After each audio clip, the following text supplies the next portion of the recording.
Welcome to Payal's amazing blog या चॅनलवर आपल्या सर्वांचे स्वागत आहे।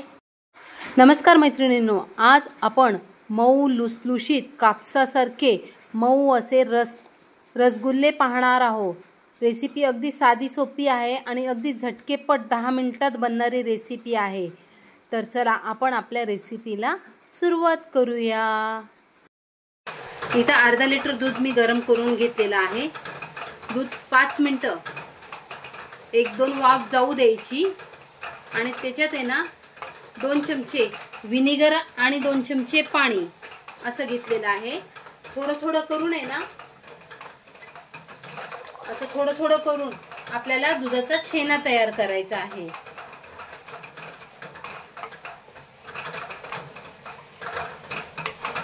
पाणी एकदमच टाकायचं नाही, थोडं थोडं करून पाणी टाकायचं, जोपर्यंत आपलं दूध व्यवस्थितरित्या फाटत नाही।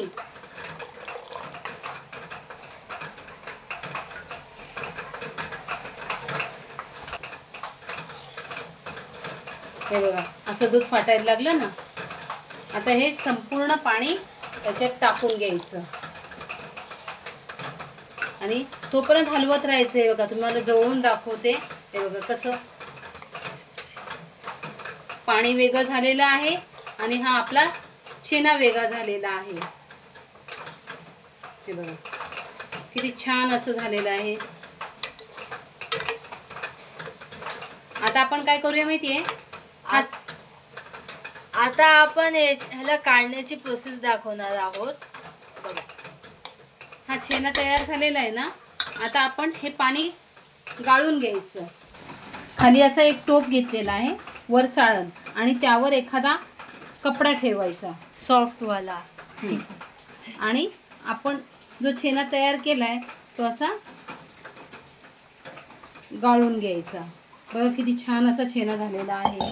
ह्यानी हा फायदा होतो की पाणी खाली जातं आणि जे उरलेलं पाणी आहे ते आपण निथळून काढतो। आता आहे ना, हे व्यवस्थित असं धुवून घ्यायचं।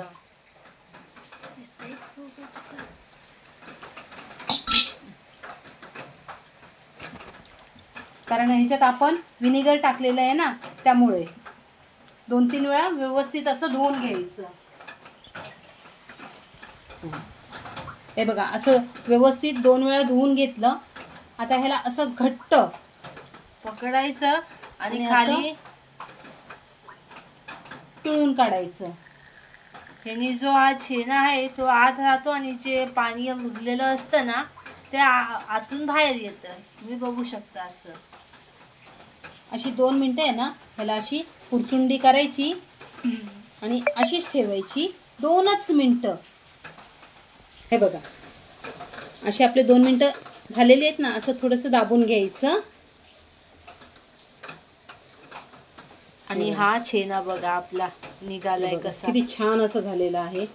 आता हा आहे ना, हा आपण एका ताटात काढून घ्यायचा असा, आणि हाताच्या तळ बाजूने इथून अगोदर असं ह्याला मोकळं करून घ्यायचं आणि मग दाखवलेल्या पद्धतीने मळून घ्यायचं त्याला व्यवस्थित तसंच।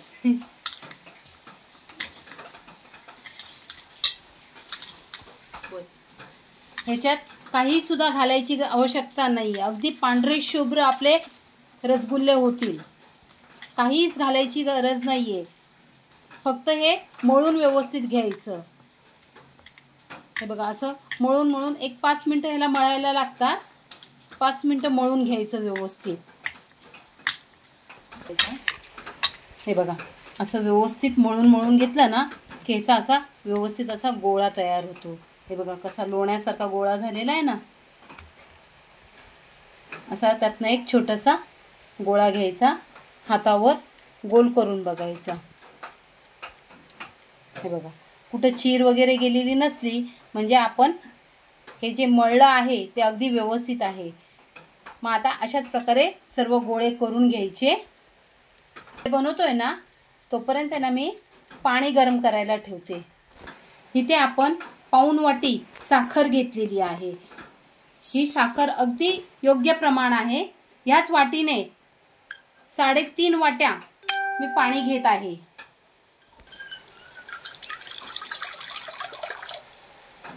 1 2 3 आणि 3.5.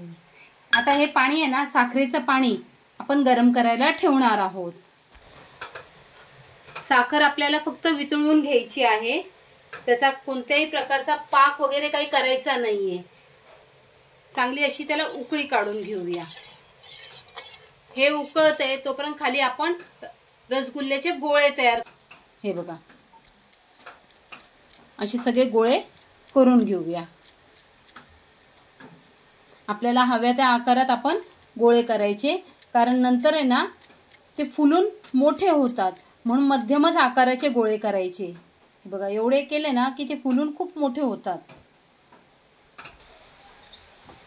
अशा प्रकारे आपले सर्व गोळे करून झालेले आहेत. तुम्ही बघू शकता, मी अर्धा लिटर म्हशीचं दूध घेतलेलं, त्यातनं मध्यम आकाराचे हे बघा गोळे तयार झालेले आहेत. हे बघा लाईनीत कसे 15 गोळे तयार झालेले आहेत. लाईनीत कसे स्माइली वाटतायत. इथे गॅसवर आपलं पाणी सुद्धा उकळलेलं आहे. आता हे जे गोळे आहेत हे आपण या पाण्यात टाकणार आहोत. पाणी नेहमी उकळतच असलं पाहिजे जसे आपण गोळे टाकू, कारण गोळे टाकल्यावर थोडंसं त्याचं टेम्परेचर कमी होतं, त्यामुळं एक एक करूनच गोळे टाकायचे. तुम्ही एका वेळेस किती रसगुल्ले खाऊ शकता? रसगुल्ले लवकरच सांगतील या प्रश्नांचे उत्तर, है ना? रसगुल्ले प्रेमीच सांगू शकतात. हा, आपले हे गोळे पण टाकून झालेले आहेत. आता माझी मम्मी तुम्हाला पुढची प्रोसेस सांगेन. आता गॅस मध्यम करायचा आणि झाकण ठेवून 10 मिनिटं त्याला चांगलं असं उकळू द्यायचं. म्हणजे जे आपण साखरेचं गोड पाणी केलेलं आहे ते पूर्णपणे त्याच्यात मुरलं जातं. 10 मिनिटानंतर मी तुम्हाला दाखवते रसगुल्ले किती फुलले आहेत आणि कसे झालेले आहेत ते. आता आपण झाकण उघडून बघूया.